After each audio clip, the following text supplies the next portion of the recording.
Bismillahirrahmanirrahim. Let's start article number 3.9, which is basically about Hilbert adjoint operator. And in the previous video, we have defined a sesquilinear form.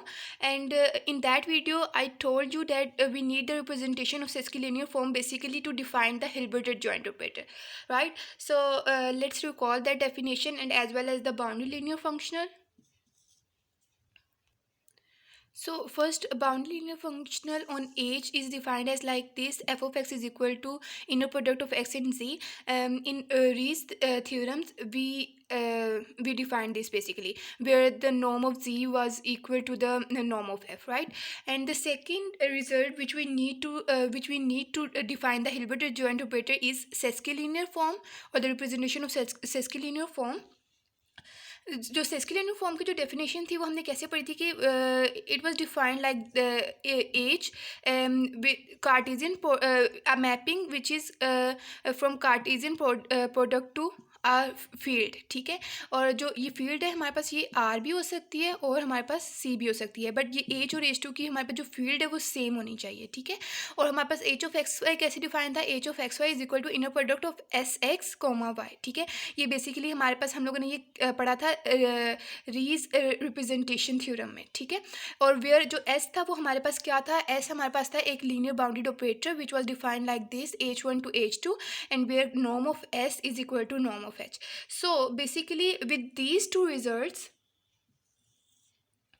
with by using these two results, we'll be able to introduce the concept of Hilbert adjoint operator. So let's define it. Now let a mapping T from H1 to H2. Basically here H1 and H2 are the Hilbert spaces, right?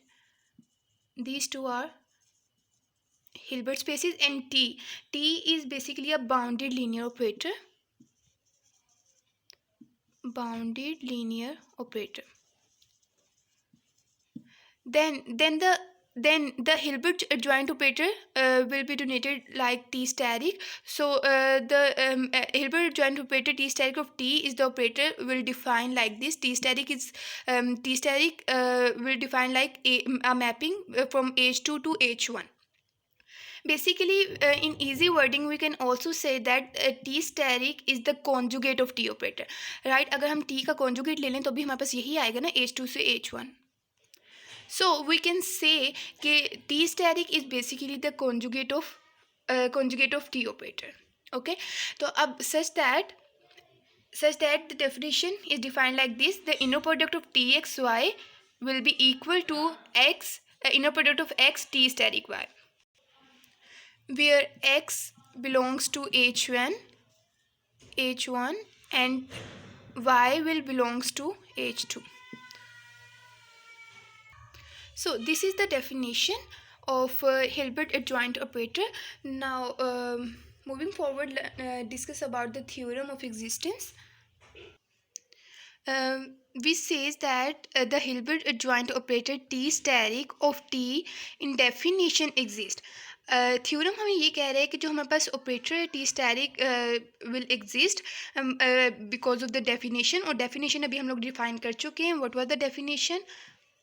The inner product of T X Y is equal to inner product of X T asterisk Y, right.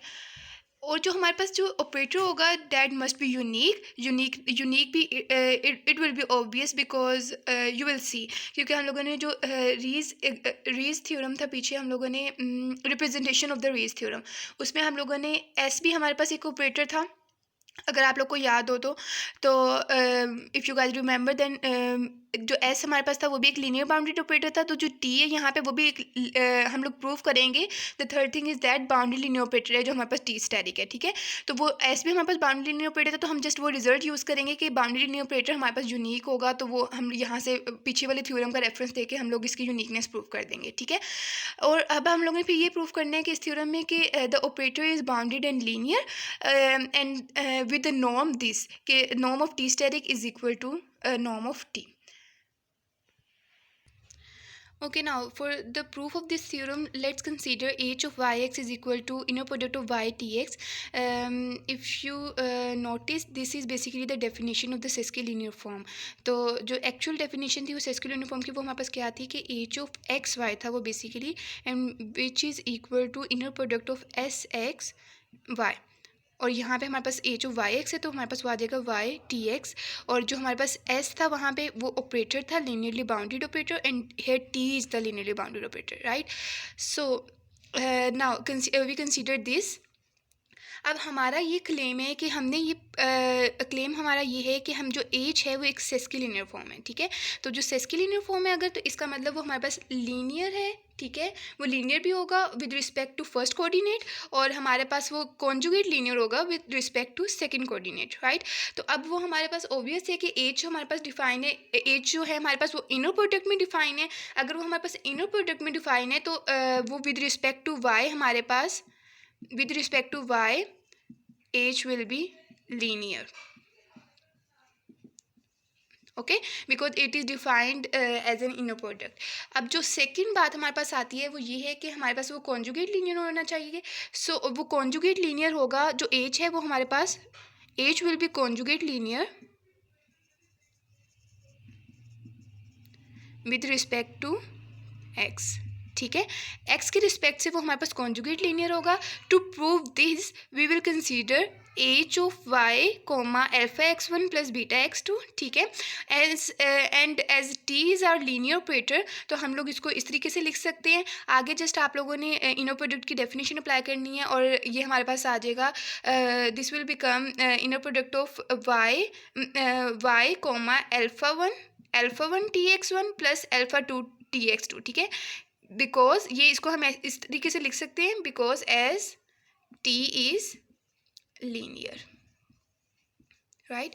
अब हम लोग ये then further it will become y inner product of y alpha x one and then y alpha two x two, ठीक है।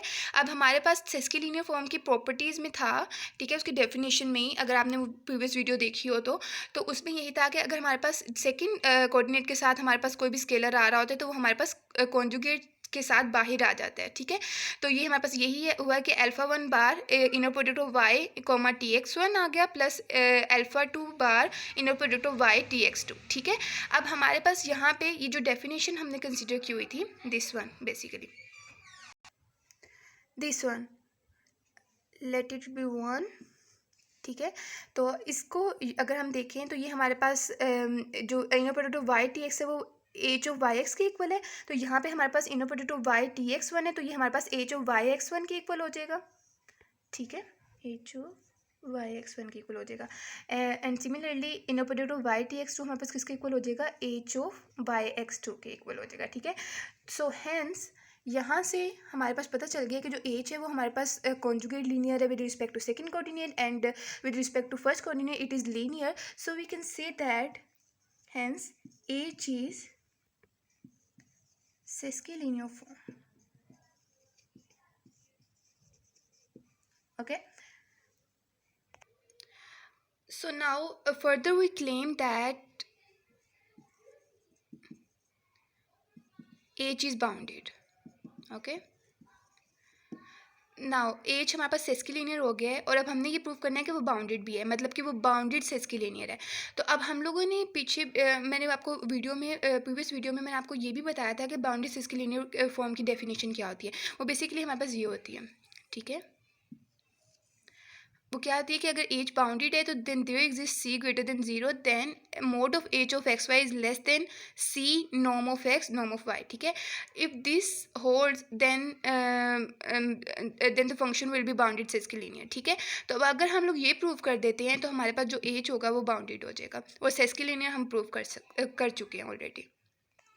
Now, by using the definition of the bounded sesquilinear, let's prove let's prove the boundedness of H. So basically हमारे पास equation one ये थी जो हम लोगों ने first पे वेरी स्टार्टिंग हम लोगों ने इसको equation वन कंसिडर किया था। तो इसी को हम लोगों ने क्या करना है, by using the definition taking the modulus on both sides. So equation one implies like this. तो अब हमारे पास क्या होगा यहाँ पे, here we will apply Cauchy-Schwarz inequality, by Cauchy-Schwarz inequality, which is basically which gives the relation between inner product and a norm. ठीक है, so we can use it here. So by using this inequality, h mod of h of yx is less than equal to norm of y and norm of tx, and as t is linear, which is given, so this will be less than and equal to norm of t into norm of x into norm of y. Okay, and here t is nothing but c. ठीक है, which was in the definition. So the definition holds, so we can say that h is bounded. So till here we can हम लोग we have proved that कि h is, therefore h is bounded ciscollinear. Okay, now अब हमें ये prove करना है कि जो मोड ऑफ एच है वो हमारे पास इक्वल है मोड ऑफ टी के. Okay, so to prove this norm of h is equal to norm of t, we consider the norm of h जो कि हम लोगों ने सेस्किलिनियर फॉर्म की डेफिनेशन में डिफाइन की थी. तो वो हमारे पास क्या होती है, norm of H is equal to sup of X non zero Y non zero and mod of H of X Y divided by norm of X and norm of Y, and here which is less than equal to norm of T. ठीक है, तो यहाँ से हमारे पास क्या imply हो जाता है कि जो नॉर्म ऑफ एच है वो हमारे पास लेस देन है norm of T, and let it be small आई.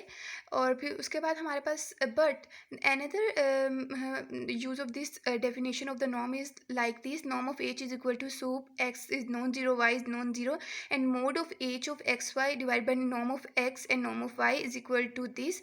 अब जो हमारे पास ये है न्यूमिनेटर में एच ऑफ एक्स वाई, वो हमारे पास इस तरीके से डिफाइन है. ठीक है, ये हमारे पास इक्वेशन 1 थी इस तरीके से. सो जो एच ऑफ वाई एक्स है, यहाँ पे इसकी डेफिनेशन, यहाँ पे मतलब यहाँ पे इसकी वैल्यू पुट कर दे, which is inner product of y comma tx, and denominator will remain same.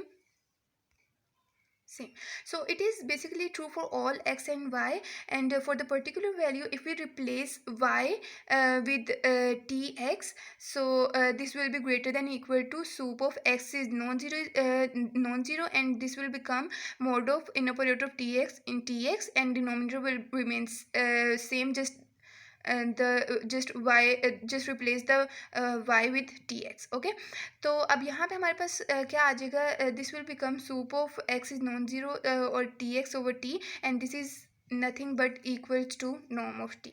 तो अब यहाँ से हमारे पास क्या इम्प्लाई होगा कि जो हमारे पास नॉर्म ऑफ h है which is greater than equal to norm of t, and this one is double I. So by equation 1 and 2, we say that therefore norm of h is equal to norm of t.